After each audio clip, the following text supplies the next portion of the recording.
You're listening to Serial Killers, Mass Murderers, and Other Macabre Stories with Michael Cashy and Stacy Sturm. Good morning, everybody. Stacy Sturm. Michael Cashy. We're doing it live today, so this is going to be an experience. This is going to be different. We don't typically do this live. Yeah, we don't do much, though. We don't do much, like, in Live. the way of the show. We're just live. Yeah, there's not a big difference between us doing it live and us not. That's true. We missed a couple weeks because we went on vacation. And we also own another business. So that gets kind of... It doesn't matter. There's lots of times we could have recorded and just didn't. I was working almost every single day. This week. And the week before. No, you had Wednesdays off. And you do game night on Monday. No. And on Mondays, you went home at 3. I will... And I'll cancel the rest of my life. Gotcha. no, but I'm just saying, don't say there's no opportunity to have recorded it. When, remember, on Monday, you're like, well, I'm just going to take off and go home then, I think, with Barkley. And it was like 2 in the afternoon. You remember that Monday? Was that when I mowed? No, you didn't mow until... Monday? You mowed at 5 o'clock. I was cooking, or I was doing housework, and you mowed. It was 5 o'clock. Yes, because then you got in and I made dinner. I did laundry and other things, and we got home around, like, I got home and you decided you were going to mow. We have failed you, but we're back today and we're doing this live and we're going to see how this goes. Murder. So I pulled a story that I thought would be easy to do, kind of a throwaway research, because there's very little research. There's quite a bit. If this makes sense. There's Not on Eugene Butler. There's very little. We know decent, I think. There's like about 3 articles on it. No, yeah. Is kind of it. So it was like 3 articles and then a couple like blogs. But I typically don't like to pull information off of blogs. And there's a couple like ghost websites that talk about like these kind of macabre stories. And so I was able to get a little bit here and a little bit there. But I usually try to at least get news accounts. But there really wasn't much. And no pictures. So if you're wondering like why there aren't, we put up a bunch of preview pictures. There's like no pictures of him. And you're going to find out why in the story when we're talking about this. So this was tough because this is like late 1800s. Mid to late 1800s and then early 1900s. Yeah, because, he died early 1900s. He died in like 1911? Does that sound right? Something like that. He was born in 1849. The story we're talking about today is Eugene Butler, otherwise known as the Great Plains Butcher and the Midnight Rider. He's, I think, the only serial killer in North Dakota. Possibly. Off the top of my head, yes. I think he's the only like true serial killer in North Dakota, according to our research. So yeah. So yeah, anyway. nothing else is. Everything else is mass murders. Yeah, everything else is like mass murders. And we've got a few of those. Yeah, we do. We have we got a lot of research coming up. How come everybody's calling me when I'm doing the show live? Because that's the best time. Why? It's like Murphy's Law. Everybody is calling when we're doing the show live. Okay, so the story today, as we get sidetracked, now I know why we record this shit, because we are just random and all over the board. You never edit that out, though. What's that? Because we're usually not. The only time there's ever life around here is when we're live. That's kind of true. Murphy's Law of recording. So the story we're talking about today is Eugene Butler.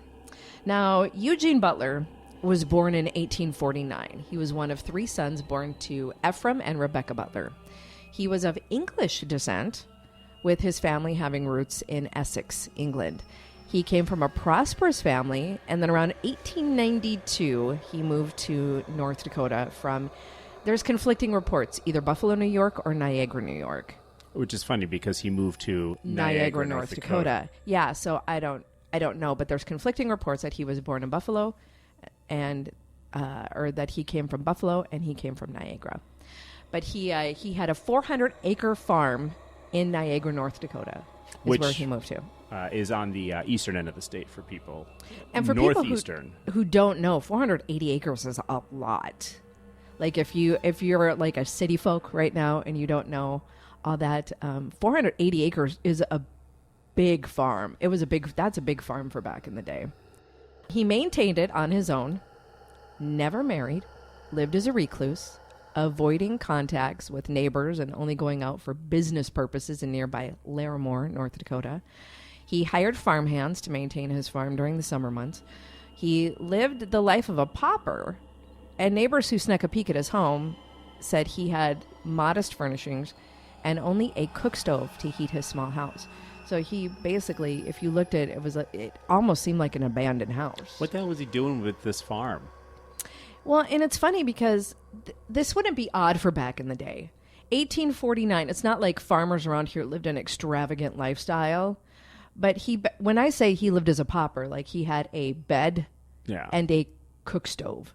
And that was literally it in his little house. Now, this is odd because he was one of the richest men in the area. He had, at the time, $56,000 in assets and cash. Now, if you do the equivalent of that, like today, it's about $1.5 million. So he had a lot of money. In fact, so he would be able to get a new truck every other year. He'd at least be able to buy a couch. Or, I mean, in today's or have money. Yeah, true. He might be able to fill that truck with gas today, or he'd at least be able to like have a bathroom in the house or something like that. You know, like some kind of. Nah, just the bucket. The slop bucket's fine. And in fact, when he was, we're going to get into more of this about him being sent away to the asylum, but when he died, they found $87,000 in his house. Just kicking it. As one leaves around the house. $87,000. Like 87 modern day equivalent. Like it'd be like if you walked into my house right now and I had $87,000 just laying around. Well, that's still a lot of money just laying around a day. That's exactly it. I mean, I don't remember exactly how much that was back then. So the dude was loaded, is what we're actually saying. The dude was loaded, yeah. He was what maybe possibly one of the richest men in the state. Now, ever since moving to the state, though, Butler began showing signs of a mental illness, including suffering from hallucinations and thinking that invisible people were chasing him. His mind... I mean, maybe they were. Not that far off. I'm not going to say no. This is North Dakota. It's true. His mind deteriorated even further around 1906 when he began riding into the night, screaming at the top of his lungs and scaring the county's residents. They're trying to sleep. They're like, Eugene, go to bed. Butler claimed men are in the habit of coming to his home during the night, forcing him to get up and dress and take long walks and horseback rides. And he's just simply screaming at them.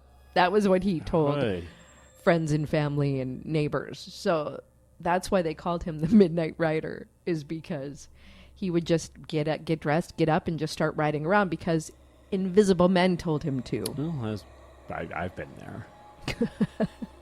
Yeah, but that's usually after a couple drinks. No, it's usually before. That's pregame. Oh, God.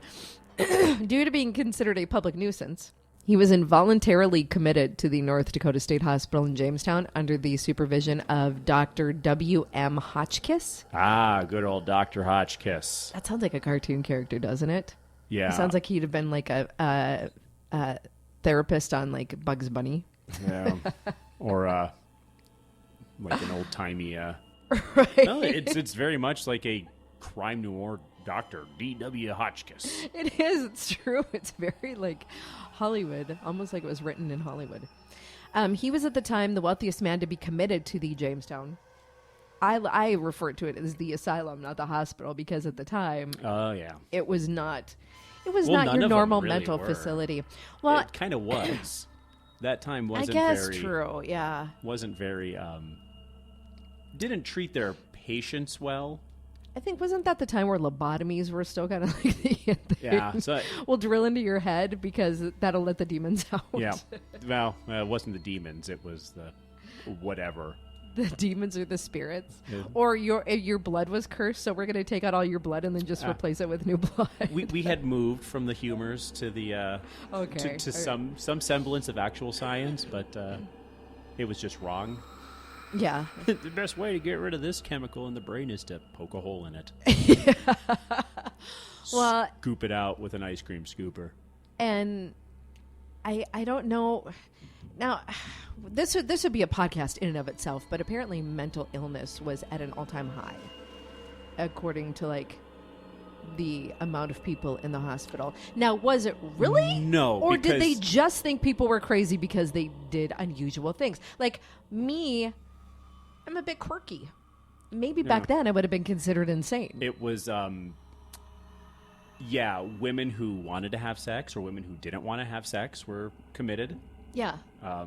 Like if so- a woman was like a nymphomaniac, she was probably diagnosed with demons and mental illness Yeah. and committed to an asylum. You know? Yeah, they were committing for absolutely everything. So Could have been a good political tool back then too. so this actually would be a really good podcast to do because like the conditions that in the asylums were ridiculous. So Jamestown at the time was built to house about 100 people. And So at the how time many he went hundreds of in, people there? Or I was going to say, thousands? so at the time that he went in, and this is totally off, I don't quote me for sure on this. These are just kind of generals because this is just totally different research that I've done over the years on other things.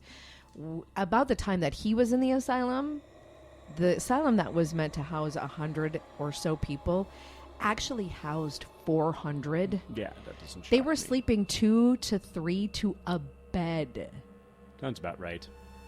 There weren't enough doctors. There weren't enough nurses. The facility was not meant to take in 4 times the amount of people. Were there any other ones at that time?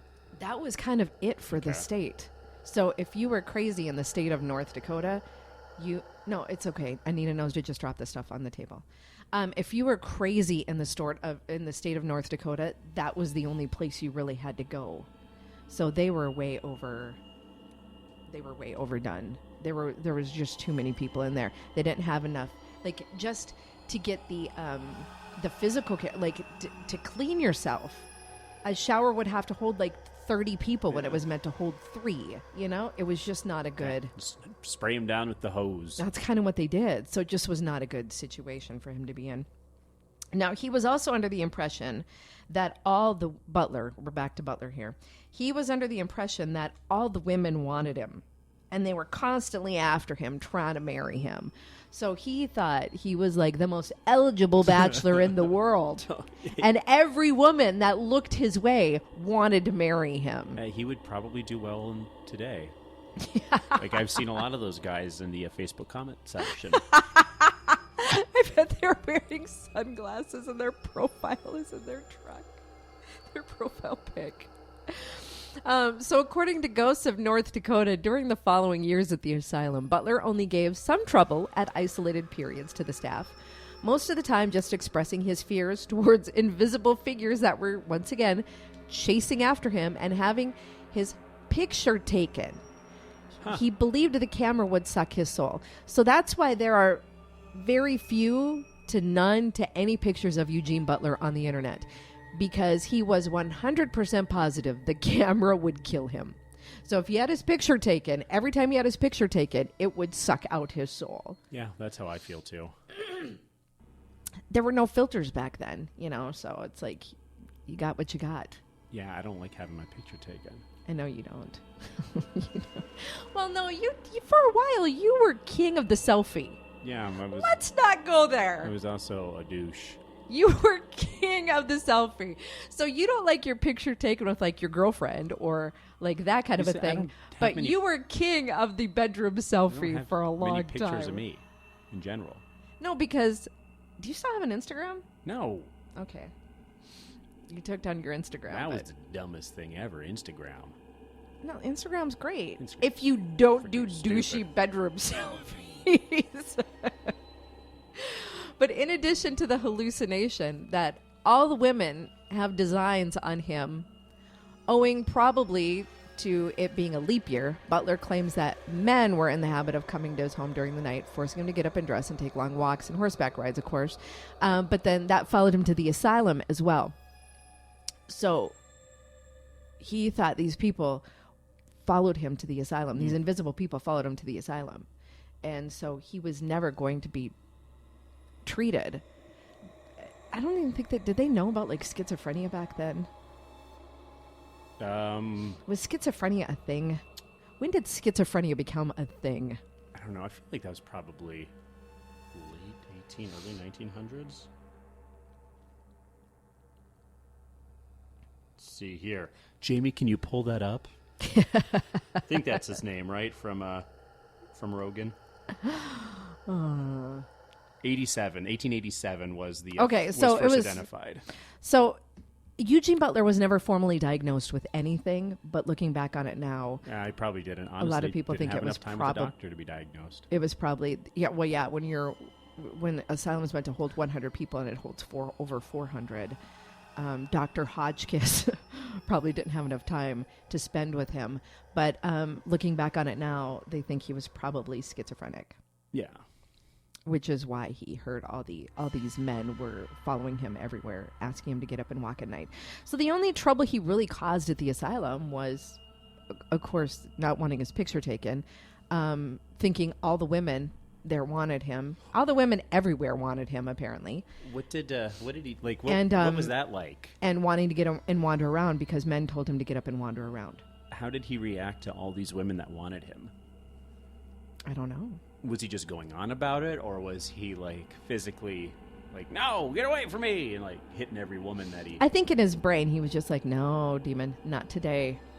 Not today, girl. Right. I'm surprised he didn't take one of them up on their offer. Well, okay, so he did have a romantic interest, which we're going to get into in like 20 seconds here, but aside from all of these, he showed no homicidal tendencies.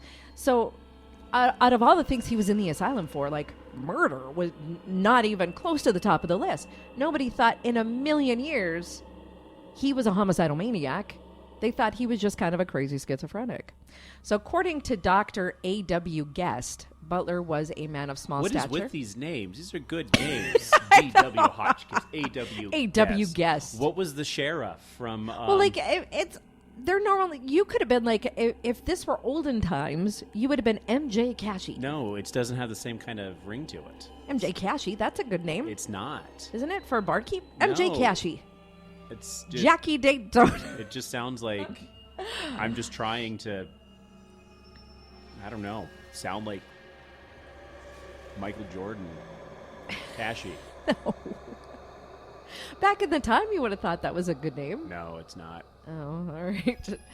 Well, according to Dr. A.W. Guest, Butler was a man of small stature, very gallant, and fond of attending hospital dances. He fell desperately in love with one of the female physicians. Well, duh. Like, who didn't see that one coming? Yeah. Well, probably the female physician. On October 22nd, 1913, he actually is when he died while he was imprisoned in the asylum. His remains were shipped We don't call it imprisonment. We call it... Well, he was involuntarily committed. So I would say imprisoned because he couldn't leave under his own fruition. He was buried by relatives in Middleport, New York. Apparently, he died of... hold on. Let me get down to the bottom of this where I wrote a note. He died of phlebitis, which is trauma to a vein, probably from an IV or catheter. Huh. He was only 62 years of age, so he died in the asylum of phlebitis. That's still a pretty long life back then, I think. Oh, I would agree with that, yeah. So after his death, the estate was divided between his living relatives with the help of attorney W.E. Haupt. See? These are good names. It's the initials W.E. Haupt. and the last name. That's what I said with you, and you're like, Cashy no. is not a good last name for that. No. In 1915, workmen were then sent to excavate the property with the purpose of renovating it. One of these workmen was digging a cellar under the house when he discovered skeletons. All of them had their skulls crushed, most likely by a sharp instrument, and at least 2 of them had their legs broken in half.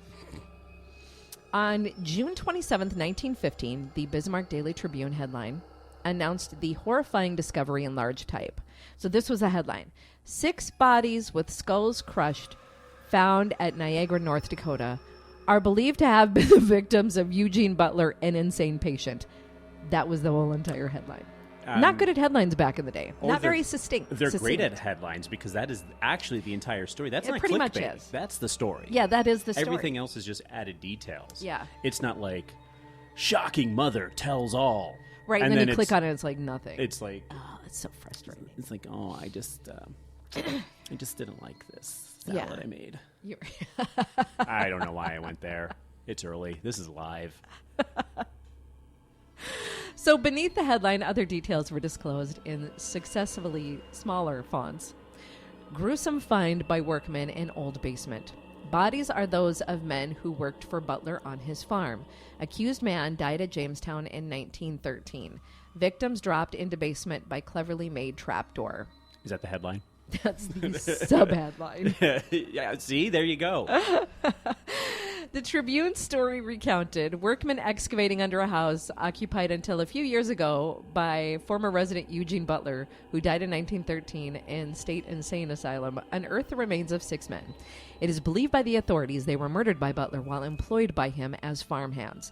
The skulls of each had been crushed. The bodies had been dropped into the basement through a cleverly constructed trapdoor. An added note near the end of the story added specifics from Butler's doctor while he was at Jamestown. Basically the stuff that we discussed earlier about how the doctor did not once peg him as a homicidal maniac. They were just surprised. I'm surprised he'd ever, brought that up during one of his schizophrenic rants. Right? Well, maybe he did, and they're like, haha, crazy people say funny things. Yeah. Yeah. And then when it actually happened, they're like, wow, he wasn't lying about that. Some authorities say it wasn't an inside trapdoor at all, though. The 5 bodies were buried in a hole that was dug from the outside of the house under the foundation. The hole into which these bodies were dumped was sloping in nature, and while time may have rotted the bones, there are indications that in order to hide the crime, Butler was compelled to break the legs of at least 2 of his victims. So maybe they didn't slide in very easily. You know what I mean? They didn't slide under the foundation, so he had to break their legs to slide them under. Oh, I was thinking that they were still alive, so he broke the legs so they couldn't crawl out. Oh no, I think. All right. Well, that's I think he killed him, and then, yeah. The foundation wall where the bodies had been buried was disturbed after its construction, which was about 20 years ago. That fact limits the period within which the murders occurred. In order to bury the victims, the 3 bottom stones of the foundation wall were loosened. So it's not like he had a big hole in the side of his house. He basically just took out 3 or 4 and then dug under it. So was he refilled hitting them with a mallet? See, I don't know. Trying to hammer in a nail, except it's a person? Well, so what they think is he removed the 3 bottom stones of the foundation and then dug. So that's why it was I the understand slanting that. hole. So there was enough room. It's getting... Because then he would just fill in the hole afterwards with dirt. So he probably had a decent-sized hole dug under the foundation where he slid the bodies in. And then when he put the bodies in, he filled it up with the dirt. So you know what I mean? So he had this hole, this big. It could easily be 2 to 3 feet tall. Yes, I get that. And then filled it up with dirt, but right under the foundation. The legs being broken, it's like he was trying to force them in. Yeah, that so probably. hitting them with a mallet or something. I probably just pushed him. Yeah, I don't think you're gonna break a leg by pushing. I don't think you're gonna break a leg by hitting him with a mallet. Big mallet. like the like a cartoon. Yeah, like the size strongman mallet you would use at a carnival. Yeah, there you go. That's to gauge your strength. He always won. Either way, there was absolutely no trace of clothing on any of the bodies. The dirt about the skeletons was carefully examined for buttons or shoes or anything like that, but nothing was found, indicating the bodies had been buried nude.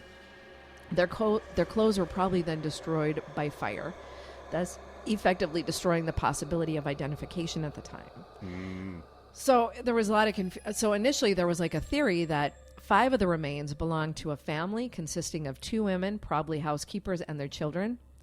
But no, they were women? No, I said this is the initial theory. Yes, but they'd be able to identify the sex fairly easily. Okay, let's go back to 1915. The pelvis bone, it's always been the same. But So pubic initially, bone, sorry, the pubic bone. I'm going to get to this whole thing in a minute. So initially, there was a theory that 5 of the remains belonged to the family, consisting of 2 women, probably housekeepers and their children. Nobody in the neighborhood, however, ever recalled a family that had ever gone missing in that county. The possibility of the families being Butler's relatives were also ruled out, as he must have murdered them immediately then upon entering his premises. But later police revealed that all the skeletons did belong, under close examination, belonged to young men. Okay. One of them being a boy aged 15 and 18, and another whoever it was had a crooked nose. Authorities could not identify the individuals and suggested that they were vagrants, probably employed as farmhands by Butler, which would explain why nobody had really noticed that they disappeared. So it is suspected that he probably murdered the men because he thought that they were going to steal his money from his house, a lot of which he just had laying around. Like I said, after he died, people walked in and it was like, hey, there's all this cash in the house. It was also noted that there were no traces of clothing of any kind, suggesting the bodies had been nude, and like I said, he burned the clothes. In order to dispose of the bodies, Butler had built the trap door and removed the bottom stones, and so they figured that this is how he did all of this. But now, following the grisly discovery, many onlookers visited the farm in order to observe the crime scene. Oh boy. Those looky-loos.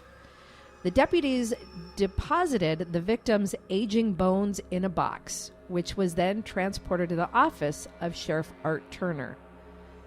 Later, it was discovered some of the bones were stolen as souvenirs Oh yeah. by, people in the area. Weirdos. Apparently crime dramas were popular way back then. Well, so they took... It's just like to see that took the bones. Police have been incompetent since, ever. So all of the bones and things that were extracted from that site were put in a box and taken to the sheriff's office, but many of them disappeared. So this made now present day DNA identification virtually impossible. Authorities have asked if anyone in the Niagara area knows of a great grandma or grandpa or somebody who had weird bones lying around their house to turn them in, because still to this day, they're hoping to get these bones back to try to figure out who or ages of these victims or anything about these victims that they could possibly find out, because still nobody knows who these bodies were. Good God. In a Grand Forks news story, Grand Forks Sheriff Turner was quoted as saying, "Really, our only hope for resolution at this point is in the slim chance that somebody still alive can provide a break in the case. Perhaps somebody reading this might have their memory jogged. Maybe they found some bones in an attic of their grandparents, or remember a story being told by their parents or grandparents that could provide a break in the case of the Midnight Rider, Eugene Butler." So still to this day, they're like, hey, can anybody help us out? We don't know. We don't know anything about this guy. Yeah. Good Lord. Yeah, so if there's anybody from the Grand Forks area, that, family's been there for a few generations, kind of look around the house. You find This would have been about 1915 when the bodies were discovered. You find a thigh bone in your grandma's dress drawer, whatever the hell these old people use. He was committed in, was it 1911 or 1913? So the murders had to happen before then. Yeah. A possible lead to the identification of at least one of the victims was the inquiry of Leo Urbanski, a wealthy farmer residing in Long Prairie, Minnesota. At his request, attorney C.B. Delorier wrote to the state attorney O.B. Burtness. Yeah, good God. Claiming that one of the victims might be his brother, John Urbanski. John, who also went by the name John Miller, was a young man who disappeared near Niagara around 1902. Ooh. Yeah. Before his sudden vanishing, he had written a letter to his brother stating that he was working for a bachelor in the city. The letter's postmark indicated it had been mailed from Larimore, the town where Butler conducted a lot of business. So they're thinking that might be one of the victims.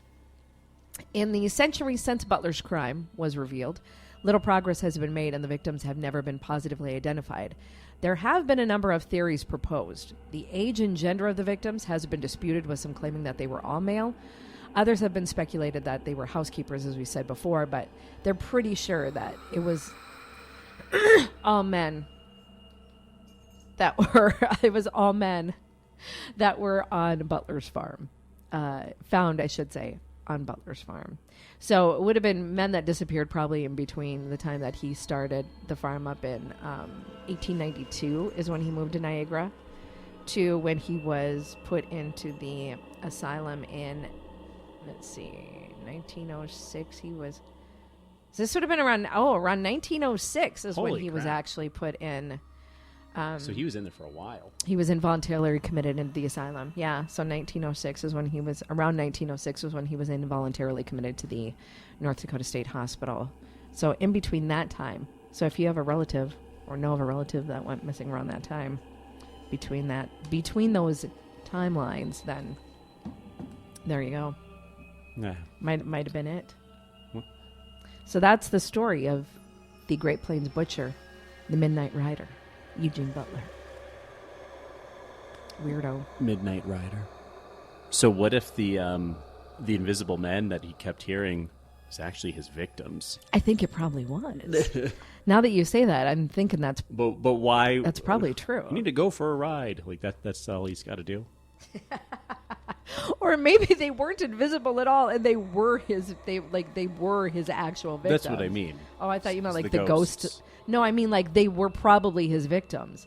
Like they got him up in the middle of the night, and he got pissed, and he killed Yeah, them. but they followed him to. Well, now they still keep getting him up. I don't know. I just want to sleep. What's a person got it? That was your only. Remember when you had ghosts in your house? You said we can coincide. We can live together if you just let me sleep. And get the people that live upstairs out. And it worked, didn't And in it? a month, They did. month they were gone. They were gone. But unfortunately, they also did not hold up their end of the bargain to you as far as letting you sleep. They did to me. You woke up and saw them in the corner That of was your... way before. Oh, okay. Yeah, so there you go. Interesting. Eugene Butler. I wonder if the. I'm sure the house is gone. Yeah, they demolished it. That's how they found these bodies, is because they were demolishing it, getting ready for somebody else. So, okay, But let's say... But is there like a memorial or anything, a plaque? No, they didn't do that back then. They just built right over the top They of did it. that They did that with like the Hinterkaifeck in Germany, which we'll talk about one day. Yeah, we don't do that in America. We just move on with our stuff. That was another thing. I had I said I had crazy dreams the other night. Yeah. One of them was that I found out my house had been built on like a murder site. I'm pretty sure your house was a murder site. It was not. Everybody that lived in that house died peacefully. Yeah, but not everybody that went into that house died peacefully. Oh, I don't think that's true. There was very nice people that lived there, Yeah, that's what they always say. and they, no. Jeffrey Dahmer seems like a pleasantly person. No. Yes, he does. He seems. No, I mean the people in my house, the family that owned And my that's what house. everyone says until there's a bunch of frickin' drums. Yeah, no. Drums in the living room, and it smells like death. I have to say, I was kind of wondering when we redid my porch I was disappointed. if I was going to pull up some boards and find like bodies. I thought that would Maybe be we should have cool. dug a little bit just to be safe. We actually only pulled up like 4 boards, so maybe there are bodies under there, but we just didn't get that far. Yeah. So there you go. All right, if you have a story that you want us to cover, if you think it's something interesting that we might want to look into, you can message us on Facebook, our serial killers, mass murderers, and other macabre stories Facebook page. You can also email me, Stacy, at urlradio.net. That's STACY at urlradio.net. I have no clue what we're going to do next week. Nothing. So we'll see. It's a surprise. We'll see what we come up with for next. We'll see what I come up with for next week. But check it out. Make sure you subscribe to our YouTube channel, and that way you can get notified when we put up our new ones. And share it if you can. Share this on your Facebook page. Share the YouTube videos. Share our Facebook stuff. Help us out. We're at over 1,000 people now. Big time. And That was crazy. We had 3 fans. that's, I'd still say we really only have 3 fans. I think the other people just accidentally liked us. yeah, we saw murder. Like, ooh, We're done with this. this yeah. one will be good. No, Yeah. like, Like, yeah, these guys are passable. Yeah. And then they just became too lazy to unlike us and unfollow us. Don't you do it. All right, thanks for tuning in today, and we will see you all next week. Thanks for listening to our killer podcast, Serial Killers, Mass Murderers, and Other Macabre Stories, with Michael Cashy and Stacy Sturm. Let us know if there's a story you think we should talk about. You can find our page on Facebook or email us at stacy@urlradio.net. Stay safe.